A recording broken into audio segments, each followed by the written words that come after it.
So it's all to play for still. I think so. Do you want to bet against us?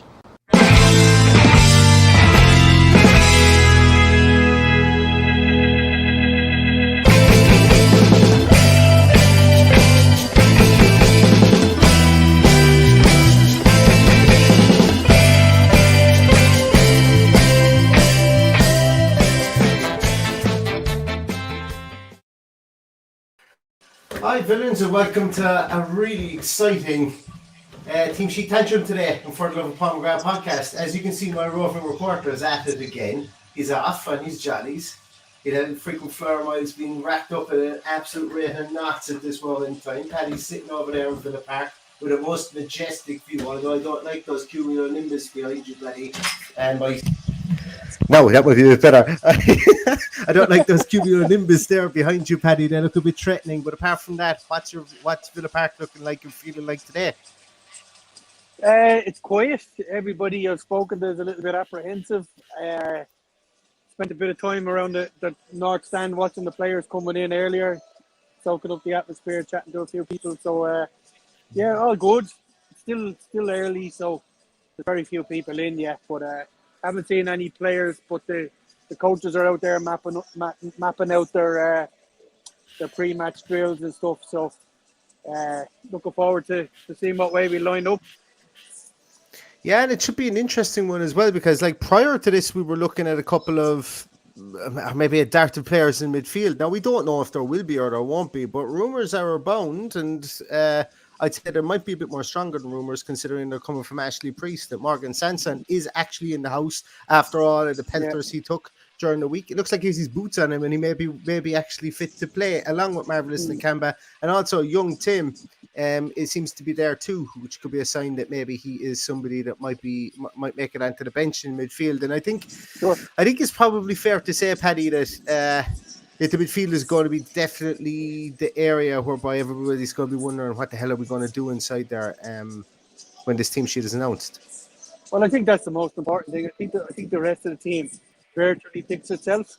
It just depends on what he decides to do there. Maybe one of the wing positions might be up for grabs. We don't know. Depends what he's seen during the week. But yeah, I saw Morgan Sanson come in earlier. I sent you a message when I saw him come in. He looked all business. Saw Marvelous Nakamba get a lift in, which made me think he was injured, but maybe not. I saw Carney come in. His father dropped him off, so he's okay too. His dad dropped him off. His dad dropped him off. It's hilarious to look at things like that when you're in and around the place so early. Yeah, I can imagine. And maybe Austin McPhee was listening to the podcast because he arrived on a very swanky motor there as well today. You sent me a picture of that too. So maybe he's runner. Maybe he was just using the runaround. I think the last time that you were there, maybe he gave me a wave. I'm surprised it wasn't the two fingers, to be honest. Yeah, it could be either way with him. I'd say he's a pretty eclectic type of guy. All right.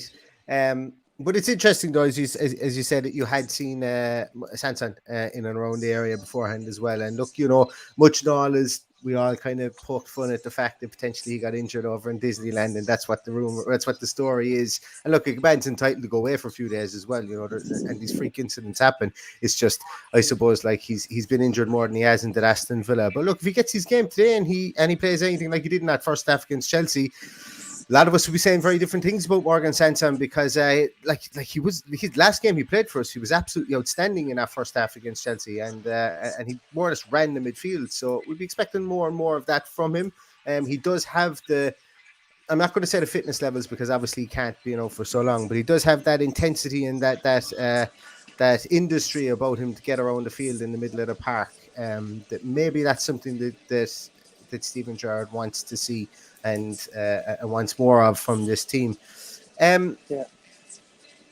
Look, he's a bit of a pantomime villain, and has even talking to people this morning is the same. And you know what? It's time now for him to step up. I think today could be the day that he's thrown in there and he's fit enough. So it's time for him to step up and be counted because we spent a lot of money on him. We haven't had a return. Unfortunately, that 45 minutes that he played, or 40 minutes that he played against Chelsea, was the only 40 minutes of the season that I didn't get to see. So I didn't see how he played, so I have to take everybody's word for it. So I'm hoping that I get to see him in the flesh today. Exactly. Let's take a few comments there beforehand, because I've got one. Actually, when I'm getting the comments set up there, Paddy, do you think we see both Ings and Watkins in the starting lineup playing together today, provided that Ings is fit? I don't. No, I don't. I don't envisage that would be the case. I think it'll be one striker, two wingers. That's providing we have Bailey fit as well. If Bailey isn't fit, that could change things. When I say wingers, they could be inverted wingers, whatever you call them. Two tens in behind that one. I don't know what way he's going to set up. I do believe he'll play with wider men. There'll be two men there, so it'll probably be Buendia and Bailey in that position, which means that Watkins may miss out. If Ings isn't fit, it'll be Watkins through the middle, I would imagine. But no matter what way we look at this team now coming in, it'll probably be different by the time they go to line up on the pitch. Absolutely. Yeah. We'll only be able to hypothesize because we've no idea if he's even going to play those two inverted tens or those two inverted wingers in the 2-10 positions or what he's going to do. He could go out and just roll out Dean Smith's game plan that the players know and make some small tweaks to it. So we won't know until 15 minutes into the game really what's going to happen. But let's just, before the team is announced there in the next 4 minutes or so, let's look at some of the comments that are there, Paddy. Firstly, Rob Henry, thank you so much as always, Rob, for tuning in. You're a stalwart to be able to listen, or to willfully want to listen to myself and Paddy. You're always here. Thanks so much. But he says, excited, wouldn't be normal if I wasn't, but nervous too. And that's just for the team sheet tantrum. Thanks so much, Rob. I think everybody it does have a little bit of trepidation and excitement, I suppose, as well about the way that today is going to go. Wepif says, also very excited for this new era of Villa, and it is a new era, I think it's fair to say. Well, every time a new manager comes in, it's a new era. Nick McMahon says, come on lads, can't fucking wait. Hi to you as well, Carl. Thank you so much for popping in. Ben Hoppo, good to have you on board. What a beautiful view. I absolutely agree. I would love to be over there myself, and the time is coming closer to when I will be able to pop over there as well. Mark Hattersley says El Ghazi and Young on the wings today. I think Paddy might explode if El Ghazi was on the wing, and I might explode if Young was on the wing. So that would be an interesting team sheet tantrum if that was announced for today. But yeah, we shall see. Michael Smith wants you to bring us good luck, Paddy. It's about time you did. All your other forays over there. So bring us good luck today for love and honor of God. Unfortunately, I didn't bring my boots, so I can't affect that. See, that's the problem. Why didn't you be like? You could be like Sanson. Maybe Sanson isn't going to play either today, but he brought his boots. At least he showed he wants. At least he showed a willingness to try and affect the game. What did you do? Nothing. Bald the Villain said, need some noise today. First home game, and I've missed he's missed this season, but atmosphere has been crap so far. Come on, Villains, enjoy the game, Paddy, up the Villa. I think that today is going to be raucous in Villa Park because I think the Villain fans really want. I think the 2-week break has been enough, and I think people want to see this team kind of get back up in the horse. As we said beforehand, it wasn't toxic in Villa Park towards Dean Smith, but which is always a good thing. And I slightly tend to disagree. On TV, it sounded that Villa fans were in good voice in Villa Park quite a lot, and I think that they should make themselves known for Steven Gerrard today as well. I think so. So great stuff, and thanks as always as well, Bog, for tuning in. Really appreciate it. James Walford says, "Oh, hope you have your boots with you, Paddy, just in case." Well, we've already established that he doesn't yet, but he'll remember for future. Tom Fleming said the biggest shock is going to be the fact that Paddy is signal in Villa Park.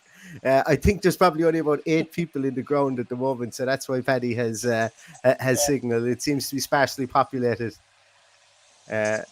which I think is a good thing because that means you get the first of the Villa dogs and you don't get the last of them. And Stephen got the very first one. He had it devoured already, so I'll have to wait for mine. Joseph says, would be good to see Sanson in midfield today, being as tigerish as he was in the first half against Chelsea. Yeah, as he said there, that is absolutely true. Pierce says that the Sanson and Louise aren't available, by the way. That was what was going on prior to the game up to today, but Ashley Priest mentioned that Sanson is there. He seems to have his boots and he looks like he's going to be with the team, and it looks like he is going to be talked out, but we will know now, and literally probably already know. We know now because the team is in. So let us share up the team. Oh, I can see a familiar man there anyway. Share my screen. Here we go, guys. First team of the Steven Gerrard era, and it is Emiliano Martinez, fresh from his escapades in South America, in goals.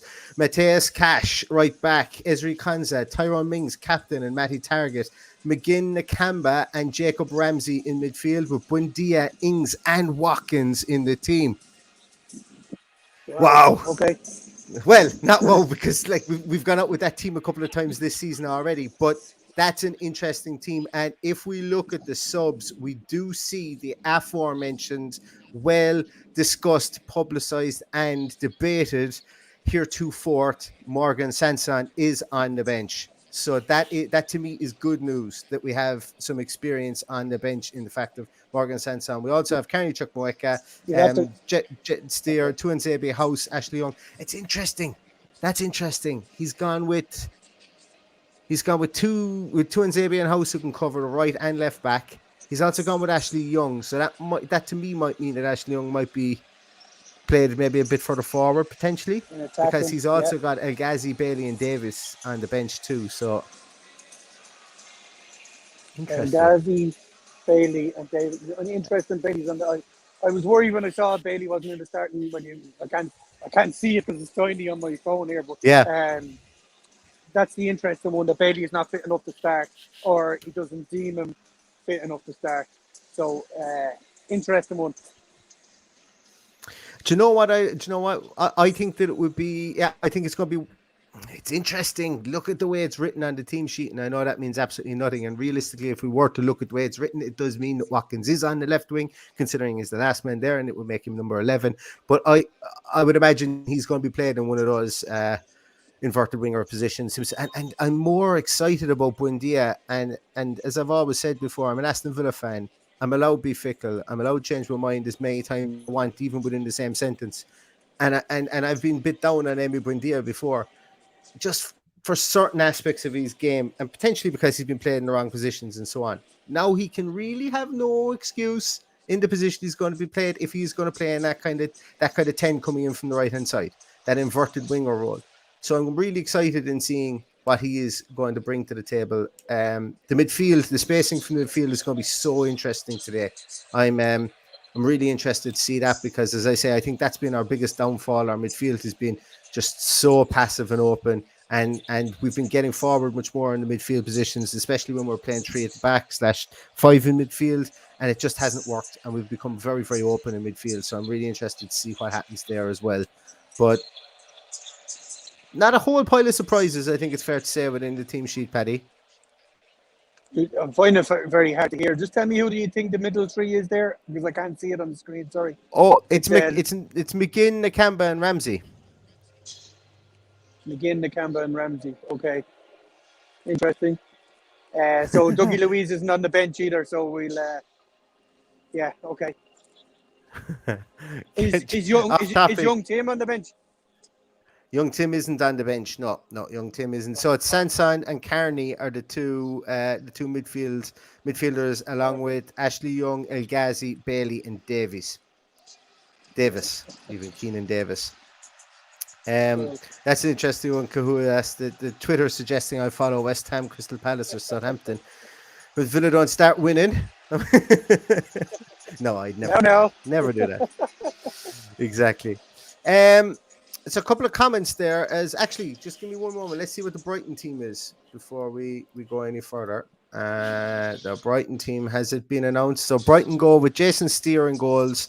Lamptey and Cucurella are the two fullbacks. Webster and Dunk, so they're going with a 4 at the back. Basuma, Trossard, Gross, and Lallana in midfield. Oh, sorry, actually, it's a bit all over the place. It's gone 5 at the back because the Messi. Although Shane Duffy can play anywhere in the field. They could be playing him left wing for all we know. He's just fantastic. But the Messi of the Skies is in there at the very, very end. But no Neil Mope, no Solly March, no Veltman. They're big decisions. Big decisions that Graham Potter has made there. It looks like he's come here for a draw. 3 at the back. Lamptey, Cucurella making the inroads, I would imagine, in the 2 fullback roles. Midfield then would be Bissouma, Gross, and Lallana, with Trossard and Moder up front.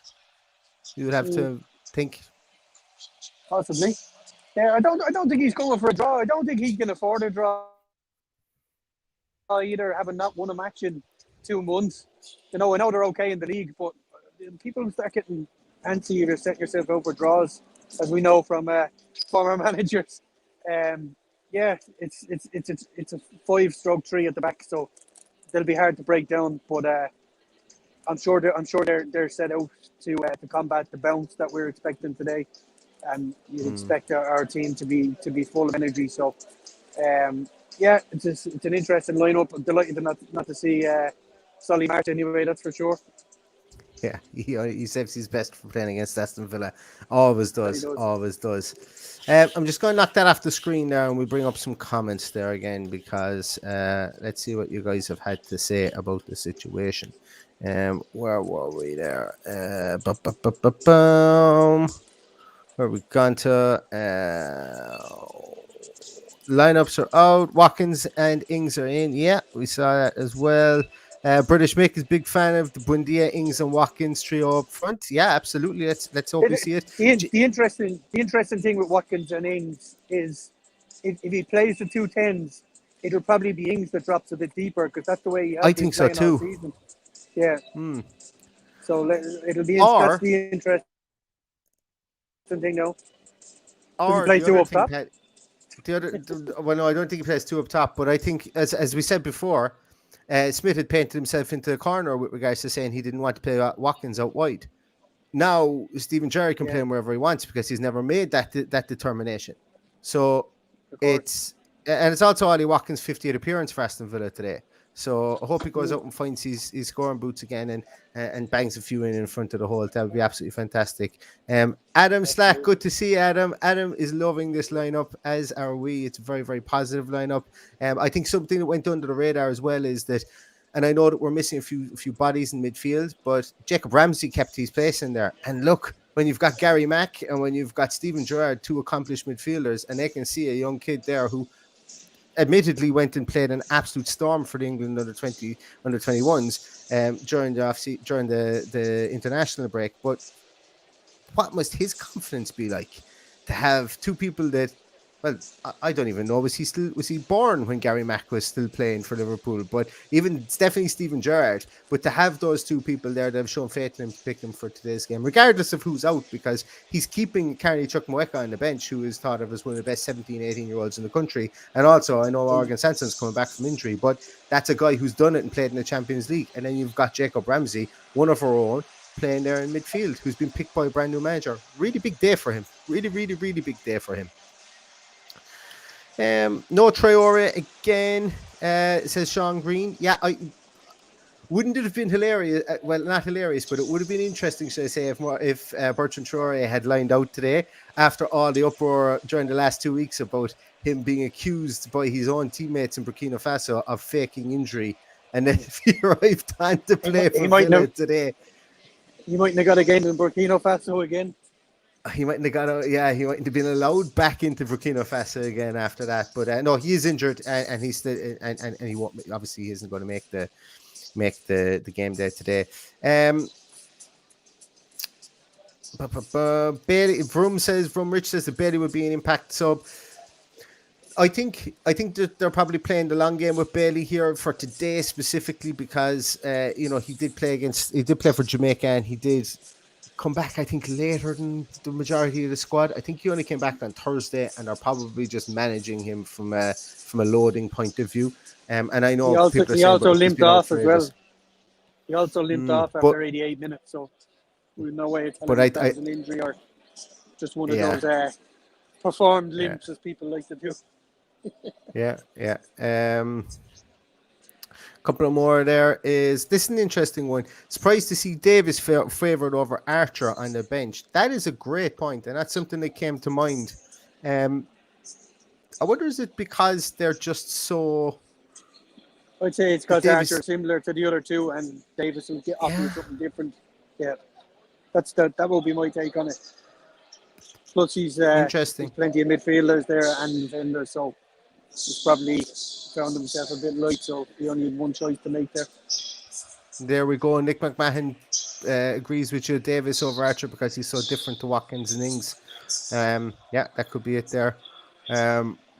Alessandro says, with our midfielders, I can only see us going with 3 in midfield, 1 6 and 2 8. That's how we get the best out of all our midfield. Absolutely, I don't think we'll see anyone in the 10. We'll have 2 10s up there, all right, but it won't be McGinn, Nakamba, or Ramsey. And I think that it would be very much I wouldn't be surprised if our midfield 3 hold their ground in the centre and stop people getting through the centre and force it wide to the likes of Lamptey and Cucurella, and see what way it goes from there. And to be honest with you, I'd never prefer to see that, because I've seen, one of my biggest criticisms, I think, of Dean Smith was the fact that our midfield was passive, and I could see that was the game plan, was to allow us time to get back onto the edge of our area to defend there. But it's a risky game, and when it's not going well, we can see goals. Last year it was going well, and we didn't concede goals. So I just wouldn't mind seeing if our team could dominate the middle of midfield and force people wide as well. That would be something I would like to see. I think the biggest matchup today, Neil, is down our left hand side. If Target is exposed to Lamptey, I think he's in trouble. So I hope he gets a bit of cover on that side. It's a predictable lineup. What are we on about? We're discussing the lineup, Welsh Woody, and to be honest with you, I think I said that this is like a lineup Dean Smith will put out. We can only pick from the 25 players or the 30 players that we've named. It wasn't as if we were going to name a brand new player in there, but it's just interesting to see who was available considering all the injuries. So, it's not exactly Martin O'Neill territory of no, subs either, is it? It's not, and it's supposed to. It was predictable, but nothing is really predictable with a new manager, I suppose, really. So that's kind of why we're discussing. I don't think players it's predictable either. And stuff like that. I don't think it's predictable to say that Ings and Watkins would have started. I don't think the midfield 3 was exactly predictable either. I think other stuff could have been done depending on who was fit. So no, it's not predictable. Yeah, that was it. Not for me anyway.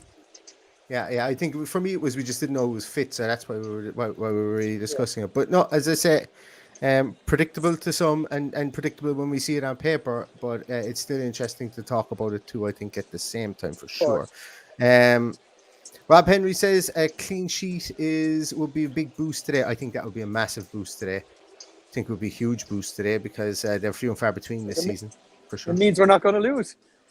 It means we're not going to lose, exactly. Yeah. And you know what, Welsh Woody as well. I'm with you. I think there's something in Davis. What it is and where it is, and I think when we needed a striker at times last season, he came on, he played decently. Was it against Fulham he got his goal? And he was always there we go, Paddy. Photobomb.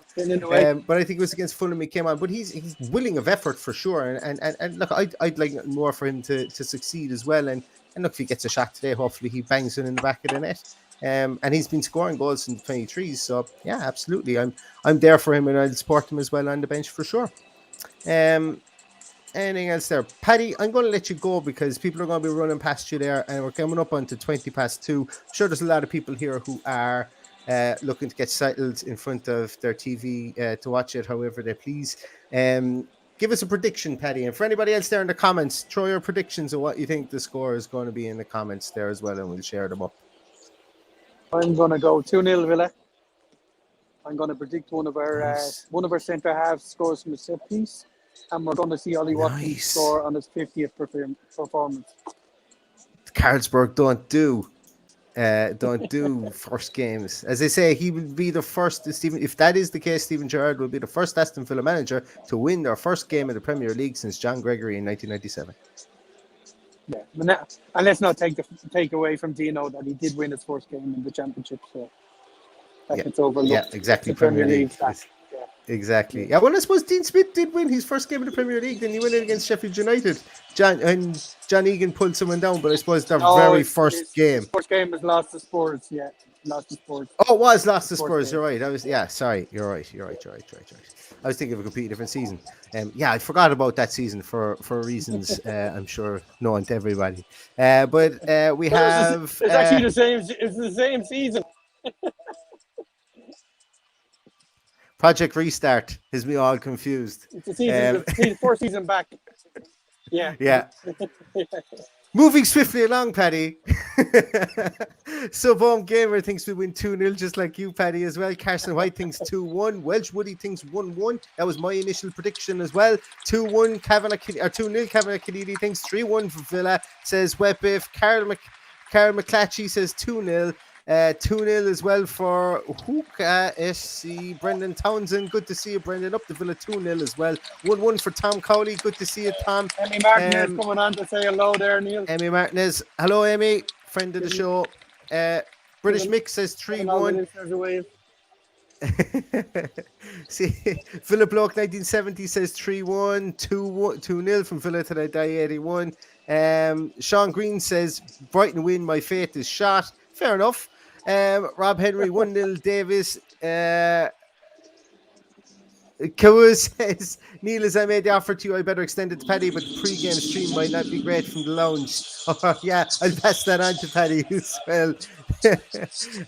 Fade Goals says 2-0. Stevie G fist bump 0-0 says James Walford. Nick is expecting a 3-1 defeat. Happily take a draw if they are no mugs, and that's fair enough to say as well. This team are no mugs. 4-0 for Mike Brosnan, 2-0 for Liam Smith, 1-0 for Kahua, 3-2 Ross Morrison. Wow, that'd be a good game to be at, Paddy. 3-2, except last 3-2 you were at. Let's not talk too much about that because it went the opposite way. 2-0 for Linky, 3-0 for Simon. Where are we? 3-0 for Mac Craven. He even goes so far as to say Ings, McGinn with a screamer and Ramsey. 1-0 for Spencer. Sanson scores 4 off the bench.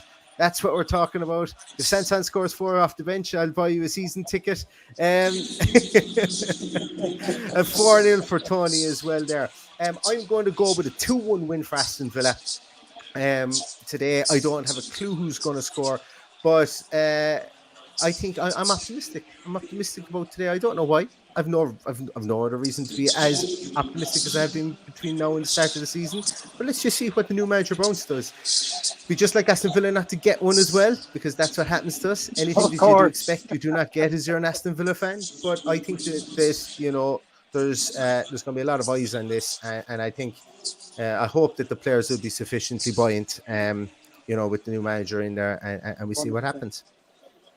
Good stuff, guys. Thank you so much for everyone for popping on. We're coming close to 2:20. Everybody get settled with your beverage of choice. Get settled in your comfy armchair or wherever you are. Paddy, you get settled there with your Villa dog, and we will be back with a review after the game, hopefully talking about a win. So the Steven Gerrard era is beginning.